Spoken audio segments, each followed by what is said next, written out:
핵심적인 내용이 있습니다. 그래서 가정예배 말씀 본문이라고 해서요. 원래 내용이 있습니다. 그걸 참고해 주시면 되겠습니다. 잡담방에 올렸습니다. 네, 그럼 같이 첫 번째 말씀 훈독하도록 하겠습니다. 네, 시작.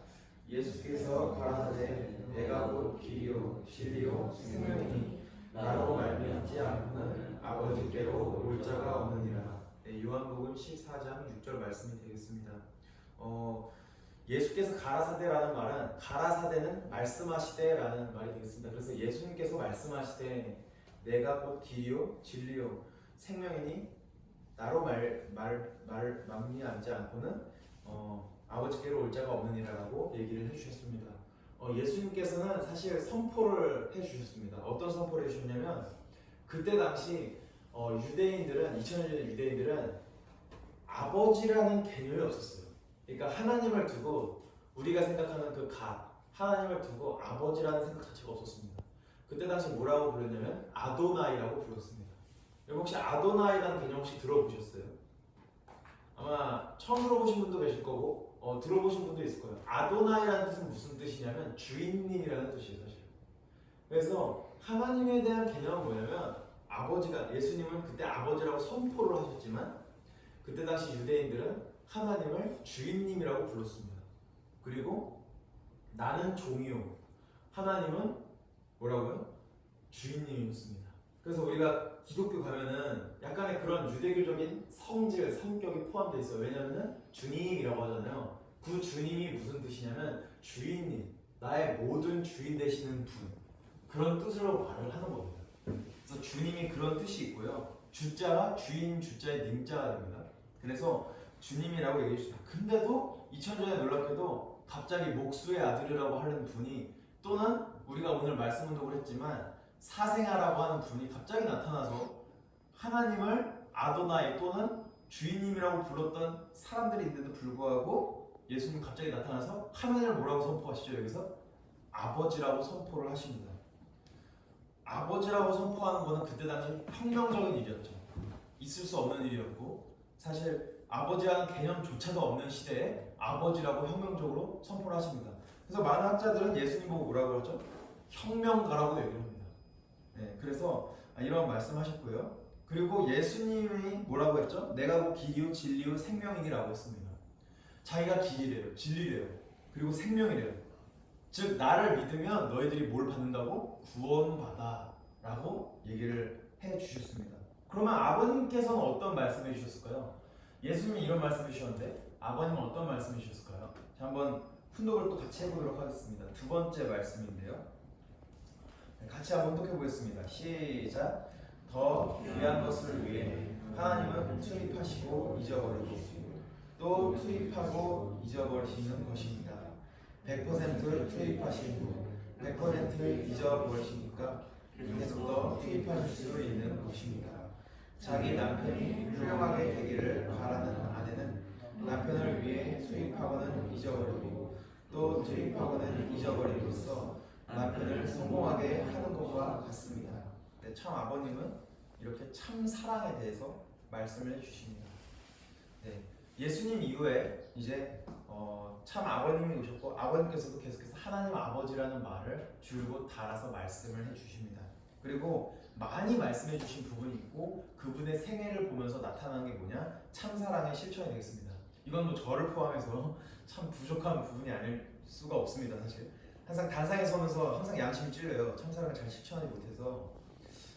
근데 참부모님의 이야기를 하자면 참부모님께서는 이러한 참사랑에 대한 얘기를 많이 하신 이유가 있습니다. 위에 사실 내용이 참부모님 말씀하고 연결이 돼요. 예수님께서 뭐라고 하셨죠? 나는 곧 길이요 진리요 생명이니 나로 말미암지 않고는 아버지께로 올 자가 없느니라는 내용이 있습니다. 근데 여기서 아버님께서 아쉬워하면서 비판을 해주셨습니다. 뭐라고 하냐면 물론 아버님만 할 수 있는 말이죠. 우리는 예수님의 수준이 아니기 때문에 예수님이 이때 나는 길이요 진리요 생명이요 사랑이니 나로 말미암지 않고는 아버지께로 올 자가 없느니라 라고 얘기를 해야 했었다라고 말씀해 주셨습니다. 사랑이 빠졌다. 왜? 예수님은 축복을 못 받았기 때문에 예수님이 성원을 못 받았기 때문에 거기에 사랑을 얘기하지 못했다 라고 얘기를 합니다. 다행히 저는 축복 받았네요. 네, 여기 축복을 받으신 분들 계시고. 네. 그래서 여기서 보면은 사랑이라는 말이 빠졌다. 원래는 예수님이 서문을 했으면 이때 나는 사랑이요라고 얘기를 했을 수 있었다라고 얘기를 합니다. 그러면서 참 부모님은 서문을 하셨기 때문에 여기서 뭐예요? 두 번째 말씀 부문을 보면은 참 사랑에 대해서 어떻게 표현을 하십니까? 예수님은 이웃을 사랑해야 된다, 주를 사랑해야 된다, 이 두 가지로 계명을 주셨어요.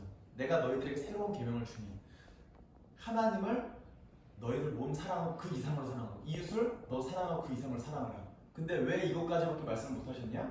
내 몸을 사랑하고 이웃을 사랑하고까지밖에 왜 말씀 못 하셨냐? 본인이 성원을 못했기 때문에 선포하는 개념이, 말씀을 말하는 개념이 한도가 있었고 한계가 있었다. 그래서 아버님은 뭐예요? 본인이 성원을 하셨고 가정 이상의 사랑을 하셨고 미국을 사랑하셨고 세계를 사랑하신 기반이 있기 때문에 참 사랑을 보다 더 어떻게 설명하실 수 있죠? 구체적으로 설명하실 수 있다. 그래서 참부모님은 더 귀한 것을 위해 투입하고 잊어버려라. 왜? 지금 이 말씀을 왜 하십니까? 하나님이 이러한 사랑을 했다는 것을 구체적으로 알려주신 겁니다. 사실. 그래서 네, 사실 제가 여러분에게 이런 사랑을 투입하지 못하고 있죠.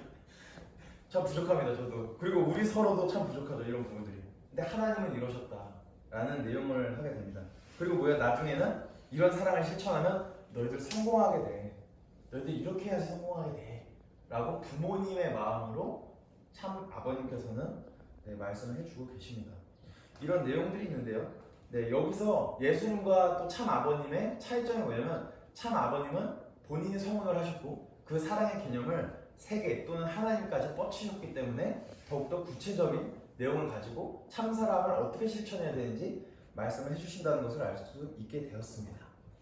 네, 그러면요 세 번째 말씀을 한번 혼독해 보겠는데요. 이거는 잠시만요. 이거는 바로 이제 이어서 제가 두 가지 말씀만 올렸네요. 원래는 어머님 말씀을 올렸었습니다. 그래서 어머님 말씀이 나와 있는데요. 이거는 제가 그냥 말로 설명을 하도록 하겠습니다. 제가 실수로 여기 안 올렸던 것 같아요. 그래서 저를 봐주시면 됩니다. 그래서 다음 어머님 말씀이 나오는데 여러분들이 이제 여태 자서전 훈독을 했었잖아요. 그 중에서 가장 인상 깊은 말씀을 사실 넣었습니다. 그래서 어머님 말씀은 뭐냐면 나는 한시도 하늘 부모님의 뜻을 잊은 적이 없습니다. 라고 얘기를 해주십니다. 그리고 내가 독생녀라고 선포를 했다. 그리고 내가 약속을 했었다. 아버님에게, 하늘 부모님에게. 그리고 나는 한시도 아버님의 뜻, 하늘 부모님의 뜻을 잊은 적이 없었다라고